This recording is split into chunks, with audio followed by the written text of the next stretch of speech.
Gambo 5 coming tomorrow. Yeah. The Gambo 5. We got the Gambo 7 right now. Yeah, we got to trim it down. We got the Gambo 7. We need to go to the editor, and we need to trim that up a little bit and cut down the movie. It's a little too long. I got to knock 2 guys out, or maybe 1 guy out and put 1 as an honorable mention, but I got to get it to 5. That's your tell right there. That's your cheat a little bit. You might have an honorable mention in there. Maybe. I got 7. I got 7 guys. But as you do, a lot of times it's process of elimination, right? Yes, and you kind of say, okay, I'm going to rule this guy out. I'm going to rule that guy out.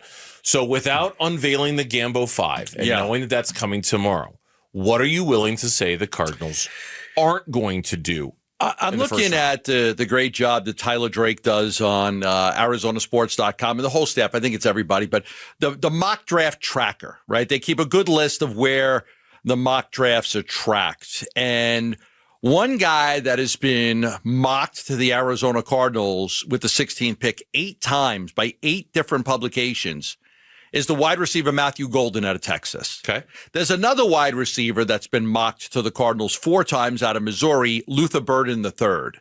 So you're looking at 2 wide receivers that have been mocked to the Cardinals.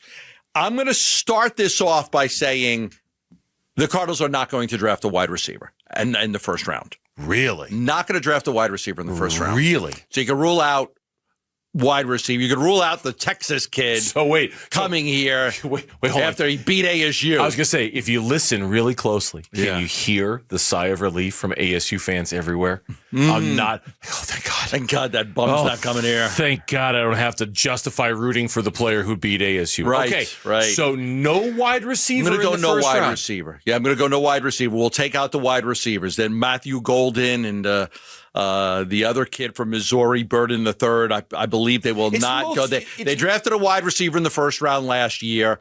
I just think it's just it's not going to happen. They're not going to draft a wide receiver in the first round. Because it's interesting, and we brought this up a couple weeks ago, and I heard the morning show talking about this as well. I mean, it's one path to get there, but there is something to be said for the Cardinals, what they did all those years ago in drafting Anquan Boldin in the second round, and then the next year drafting Larry Fitzgerald in the first round, and how they rode those two to a tremendous amount of success, including a Super Bowl appearance just a few years later. So there is something to be said for the idea of back-to-back drafts trying to find game-changing wide receivers. The Cardinals have had success. Now, not in the first round. Anquan Boldin wasn't a first-round pick. He was a second-round pick. But you know what I mean, right? Like high, good draft inventory. There is at least some track record of success for the Cardinals in doing that. But you're saying it's not going to happen. I'm going to say when the 16th pick comes up, if Matthew Golden is still there, the Texas wide receiver, you can take it to the bank. They're not going to pick that kid. Okay. They're not going to take a wide receiver with that pick. They just took a wide receiver last year, first round. Not going to do it again. What else are we ruling out? The other thing I'll rule out is this draft is short on star power. I'll rule more stuff out tomorrow, but just 2 for today. Just 2 nuggets today. This draft is short on star power.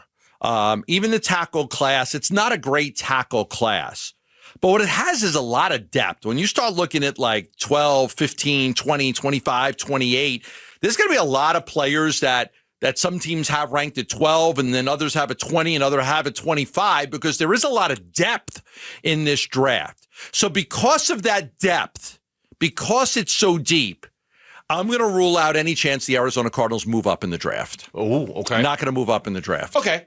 That one. So there will be no moving up in this draft. On the shock scale, that one is a little less than the wide receiver one. We've seen some mock drafts having them move up with Miami. Was it Miami? 1 or 2. 1 or 2 moving up. That have had them moving up to 13 to get Kelvin Banks Jr. Right. One in particular was an NFL.com one in which he really brought home the idea the Cardinals would, I think, give up their first and their third and get back Miami's first and a fourth. So they would move down several spots from where they pick in the third round down to the fourth round for the right to move up like 3 spots. Yeah, sometimes when you feel like you're right there and you're right on the verge of you just got to get this one player and teams will be aggressive, they'll move up, they'll add that player. The Cardinals aren't there yet, and because the depth of the draft, I think there's going to be too many good players that are going to be there when they're looking at 11, 12, 13. They're going to have 5, 6 guys. Maybe 7 guys that they're like, we really like all these guys. We just stay where we are. We're going to get one of these guys. We don't need to move up and get aggressive for one of those players. Could they move down? Possibly. But as me and you have discussed time and time again, first 2 years was easy to move down because you're trying to get the inventory. You're trying to add more players. they don't have a lot of open roster spots because of how good of a job that they've done in putting the roster together with the depth in free agency. And I guess that's why I'm a little surprised that they won't move up. Or Will not move up. Well, just because if we buy the idea that the roster is pretty deep and they've done a pretty good job of restocking the shelves, as it were, this might be the one year to justify moving up a little bit, saying, hey, you know what? We don't need a lot of picks this year, and not a lot of picks are going to make the team. If ever there were a year to move up because you've targeted a certain guy, would it be the 1 year where you go, hey, you know what? I don't need 7 draft picks this year. I don't need to move down and collect extra picks. This is the year for me to move. So I'm not. It seems like it's really like you think about Monty Ossenfort as a GM. Mm-hmm. His first year, he moved down and then he moved back up. Mostly Monty Ossenfort seems to be a move down kind of guy in the draft. So it seems against character and against type for him to move up in the draft. I'll give you that.